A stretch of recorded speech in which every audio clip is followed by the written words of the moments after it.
পুরান ঢাকায় সোহাগ হত্যা কোনো সভ্য দেশে হতে পারে না, মন্তব্য স্বরাষ্ট্র উপদেষ্টার। পারস্পরিক দ্বন্দ্বে খুন, বিচার দ্রুত ট্রাইব্যুনালে।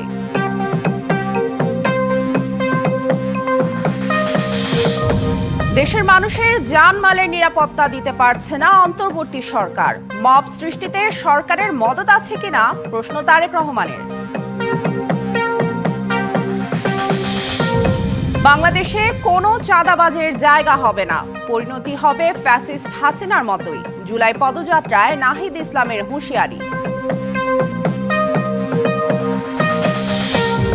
সংস্কারে দলগুলোর সমর্থন কাজে লাগাতে পারেনি সরকার, অভিযোগ রাজনীতিকদের। প্রতিষ্ঠানের ঊর্ধ্বে ব্যক্তি নয়, এমন কাঠামো নিশ্চিতের চেষ্টায় ঐকমত্য কমিশন। মেরামত নয়, বাঁধে স্থায়ী সমাধান চান ফেনীর ক্ষতিগ্রস্তরা। পানি নামলেও ফুলগাজী, পরশুরাম আর ছাগলনাইয়ায় ভেসে উঠছে ক্ষতের চিহ্ন। বাংলাদেশের ধারাবাহিক ব্যাটিং ব্যর্থতায় সমালোচিত কোচ সালাউদ্দিন। একাদশ নির্বাচনে পক্ষপাতিত্বের অভিযোগ। কঠিন সময়ে দলের পাশে থাকার আহ্বান ফাহিমের।